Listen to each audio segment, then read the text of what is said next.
भाई को बोल चुप रहने में ही भलाई है, वरना इसके माथे के प्रेशर को इतना नीचे ले आऊंगा कि फिर कभी जिंदगी में बाथरूम नहीं जा पाएगा। तुझे पता नहीं है कि तू किससे उलझ रहा है? मैं तुझे सस्पेंड करवा सकता हूँ, डिसमिस करवा सकता हूँ।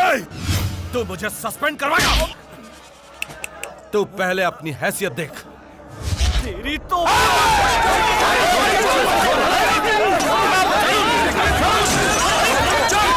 अरे कानून छोड़ो, हटो, कानून अपने हाथ में बदलो। क्या कर रहे हो तुम लोग? रुक जाओ जरा, रुक जाओ। ये लोग हमारे इलाके में आकर हमारी इंस्पेक्टर की बेइज्जती करेंगे। जो दिल में आएगा वो बोलते रहेंगे, तो क्या हम लोग चुप रहेंगे? हम क्या कोई बच्चे जो अंगूठे चूसते रहेंगे? सर, आप मुझे गिरफ्तार कर सकते हैं, लेकिन गाड़ी तोड़ने के लिए नहीं, खून करने के लिए। इस कुल्हाड़ी से इस कमीने के 2 टुकड़े कर दूंगा मैं। विष्णु, मानो काका सुनो, आप सब लोगों को बोल रहा हूँ, प्लीज शांत हो जाइए, शांत हो जाइए, गुस्सा मत कीजिए प्लीज। चाहे कुछ भी हो जाए, हम इसे जिंदा नहीं जाने देंगे। के लोग अब पागल कुत्ते की तरह हो गए हैं भाई। अगर हम यहाँ पे रुके तो ये हमारे टुकड़े टुकड़े कर देंगे। निकलने में भलाई है। इस गांव के सम्मान के लिए अगर खून भी करना पड़े तो हम कर देंगे। इस गांव के लिए या तो जान ले लेंगे या जान दे देंगे। ओए! देख लिया ना तूने, तेरे एक इशारे पर तेरे ये पालतू कुत्ते किसी की भी जान ले सकते हैं,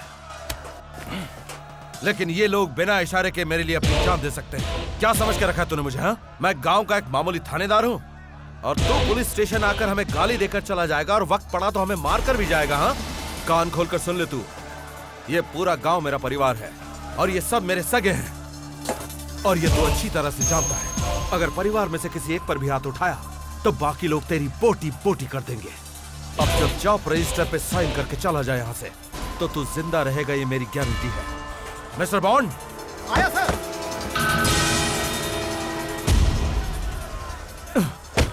इसे लगा था कि तू बहुत इज्जत वाला आदमी इसलिए पेन लेकर आया, लेकिन तेरी शक्ल देखकर नहीं लगता कि इज्जत से तेरा कभी कोई रिश्ता रहा हो। यही तेरे लिए काफी है। और हाँ, अगली जो हाजिरी की तारीख है वो भूल कर भी मत भूलना। मैं जानता हूं तो बिल्कुल नहीं भूलेगा। जा यहां से।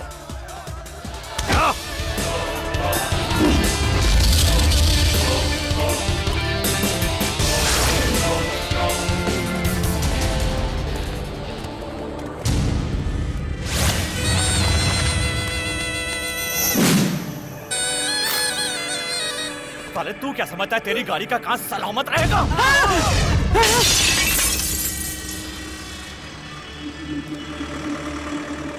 भाई खबर मिल गई है, वो इसी गांव का लड़का है। यहाँ का जो एमएलए है ना, प्रवीण बख्शी, वो उसी के कहने पर यहाँ आया है। एमएलए के साथ उसका क्या रिलेशन है? कोई रिलेशन नहीं है। उसने एमएलए प्रवीण बख्शी से सिफारिश करवा के इस गांव में पोस्टिंग ली है।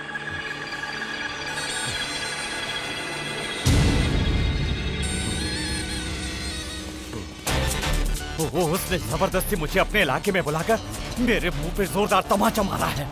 अब मैं उसे अपने इलाके में बुलाकर उसके सारे दांत तोड़कर उसकी चमड़ी उधेड़ दूंगा। अगर ऐसा नहीं किया तो मेरा नाम भी अर्जुन नहीं, उसकी तो मैं खींचूंगा खाल। बाबा, माँ, भैया आ गए हैं। ये चुटकी वॉचमैन कब से बन गई? क्या हुआ माँ? हाँ? अरे क्या हुआ? क्या हुआ बाबूजी, सबके चेहरे क्यों उतरे हुए? हाँ, ये क्या है? ये क्या है बेटा दिवाकर? तेरी डिपार्टमेंट में तरक्की हुई है, तुझे प्रमोशन मिला है और तूने हमें बताया नहीं। तूने क्या सोचा था बता? हमें बिना बताए यहाँ से चला जाएगा तू? माँ, मैंने ऐसा कुछ भी नहीं सोचा था, बल्कि मैंने तो सोचा था ये प्रमोशन नहीं लूंगा। क्या? लेकिन क्यों? क्योंकि ये सिर्फ प्रमोशन नहीं है माँ, इसके साथ ट्रांसफर भी है। इस ट्रांसफर को लेने का मतलब मुझे शहर जाकर रहना होगा और मैं आप लोगों को छोड़कर कहीं नहीं जाऊंगा। लड़कियों जैसी बातें मत कर। अगर आज तू ये प्रमोशन लेता है तो तेरी इज्जत बढ़ेगी, तेरी इज्जत बढ़ेगी तो हमारी इज्जत बढ़ेगी, इस गांव की इज्जत बढ़ेगी। लेकिन अगर तूने फैसला कर लिया है तो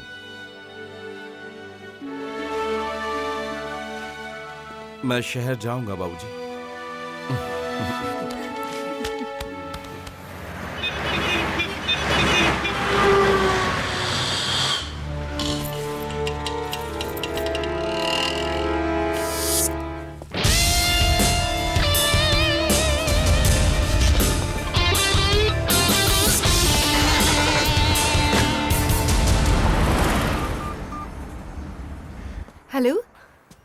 कैसे हो? अच्छा हूँ।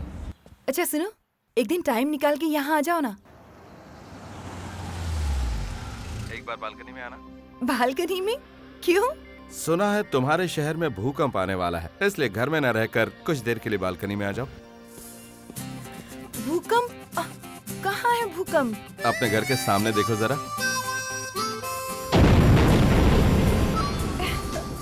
क्या हुआ, आ गया ना भूकंप? तुम और यहाँ? Sweetheart, now you're talking to Inspector in charge, Devakar Singh. Inspector? What are you saying? I love you so much. I love you too, baby. सुनिए जी, हमारे घर के बाहर पुलिस की गाड़ी क्यों खड़ी है? मुझे तो यकीन ही नहीं हो रहा है कि तुम्हारी पोस्टिंग यहाँ पर हो गई है। तुमने मुझे ये पहले क्यों नहीं बताया? फिर तुम्हारा ये मुस्कुराता हुआ चेहरा कैसे देख पाता?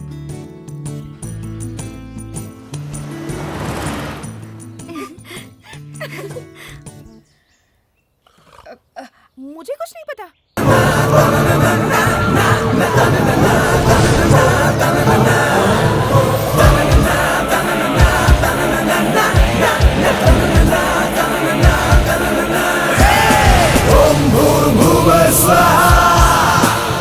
तत्सवितुर्वरेण्यं